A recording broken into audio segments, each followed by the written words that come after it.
What's going on, guys? Welcome back to 4K Motoring. I'm Chris, and today we've got another Corvette video.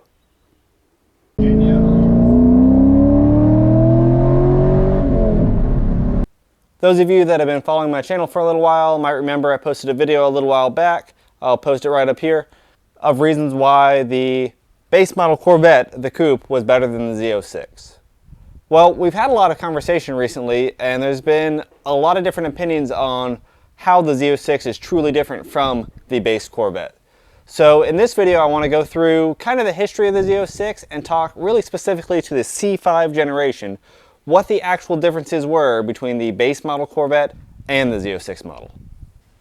So first, we really have to talk about what the Z06 is.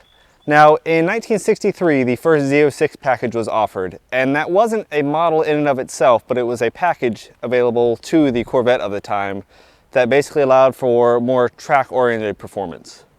That package basically took the base car, the Corvette of the time, and tweaked it in a way that made it better for track use and actually legitimately had racing usage. Basically what they did was take the suspension setup from the sway bars, the springs, and the shocks and made them all heavier duty. So it was a lot stiffer, the car didn't move as much, it was much flatter. They added a big gas tank to the rear, so you had enough fuel for a track day for racing. And they did some tweaking to the engine, the fuel injection system of the time, the early 60s, and they actually got quite a bit of horsepower for the time out of that V8. That Z06 package was short-lived, however, until the C5 generation came out. Once the 5th generation Corvette came out in '97, it underwent a couple evolutions as it was becoming really more of a performance-oriented machine again, as opposed to some of its ancestors. I know the C4 kind of made some really big jumps to performance compared to anything else on the road at the time, technology and performance. The C5 really took that in a big way. The whole transaxle system, the different chassis, much stiffer. I mean, this car was really a performance-oriented machine that was very competitive in the world. The first couple years of the car, however, from '97 until 2000, there really weren't a lot of different options for you. There was kind of just one engine package, wasn't a lot to do with performance. Z51 came in there with having really just the sway bars, I believe, were all different, and maybe an oil cooler. There wasn't a whole lot different on the Z51 package on these cars at that point. And then towards the end of the first segment of these cars, kind of the first 3 years that they were in production, the fixed roof coupe or FRC car came out. And that, I believe, '99 and 2000 is when that car was out. And that basically gave you the Z06 look. You had the hardtop, non-removable targa. As you can see, this coupe here, you didn't have the removable targa, and this back glass just went straight down. There was not a whole lot of mention on what else was done to those cars, so I don't have a lot of specifics. If anybody knows for sure what other things you got with one of the fixed roof coupes, I'd love to hear about it in the comments. Those I'm not too familiar with. But come 2001, there was a revision to these cars. And when I say revision in 2001 to these cars, I mean all of these cars. Every Corvette from 2001 up received a couple upgrades that they didn't have previously. There was some changing in brake modules, some of the electronics were a little bit different, but mainly you got a little bit of beefing up and strengthening to the engine. So the engine block itself was changed. The torque tube changed number of bolts, kind of changed diameters, became much stronger in general. And there's a couple, little subtle things that made all Corvettes better from 2001 on. 2001 is also the unveiling of the first ever Z06 model. It was not a trim package. It was not a feature list to update the base Corvette. It was its own model.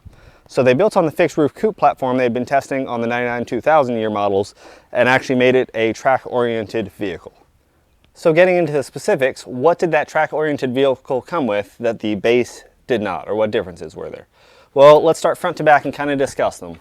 So up in the very front, we had the Ls6 engine. Now the Ls6 was still a 5.7 liter engine. It was based off the Ls1. What they did was some cam changes and different heads to change the compression ratios a little bit, and that made the car up to 385 horsepower, I believe was the output.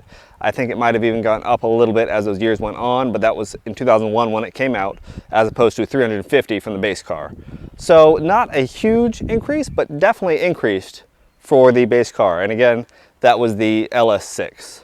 Sticking with the driveline, the clutch had an Ls6 clutch, so it was a little bit beefier, but really there was no changes to the whole back half of the car. The torque tube, transmission, and transaxles were all the same. There's no different ratios or anything like that for the Z06. You did get a different wheel setup to put that power to the ground.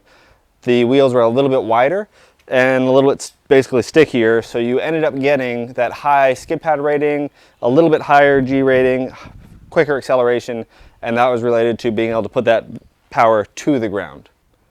Around the back of the car, it had titanium exhaust, which for the time was really cool. I mean, titanium exhaust is not that cheap, and as we know from the Multistrada, where they're going to charge $4,000 for that tiny system, it is definitely not cheap.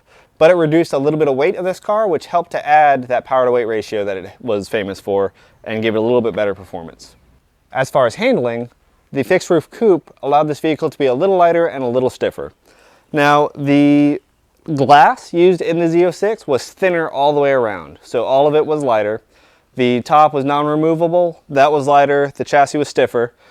They went ahead and modified the suspension as well. The leaf springs were a little bit stiffer themselves, the shocks were tuned a little bit differently, and the sway bars were a little bit thicker. Still not a dramatic departure, not true race car, but they really meant that to be even sportier than the base car was already. And doing those things are very common mods that most people make to the base C5s when they buy them. Heads, cam, intake, wheels and tires, suspension changes. That basically gets you most of the way to a Z06.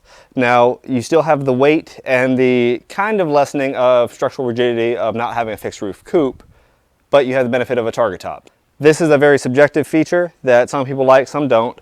Personally, I really like the fastback look of the coupe glass and the extra storage it provides inside.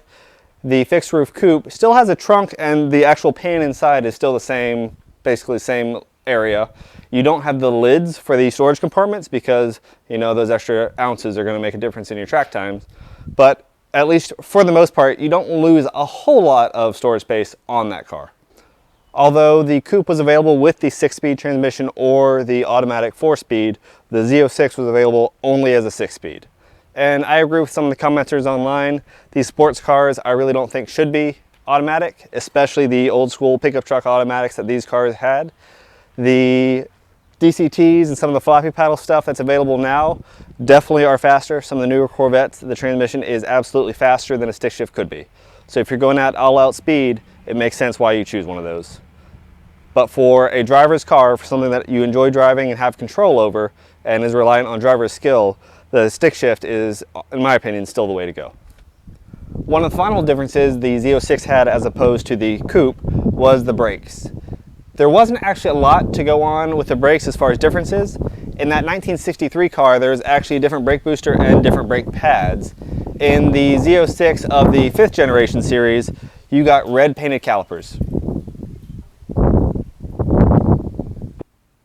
As the years went on, definitely going from the C6 up, there was a lot more differences and a lot more changes to the Corvette platform when it came to the Z06. But as it began as its own model in the C5, those are really the changes you got.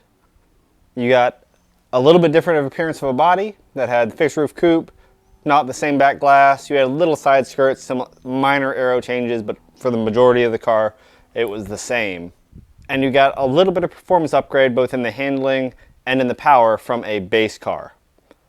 Now the question is, again, 21 years later, with these cars experiencing all the modifications they have, with all the new technology out that is out, and with the price premium that some of these models are collecting, are you really getting $8,000 to $10,000 more car performance for your dollar than the base car at this time?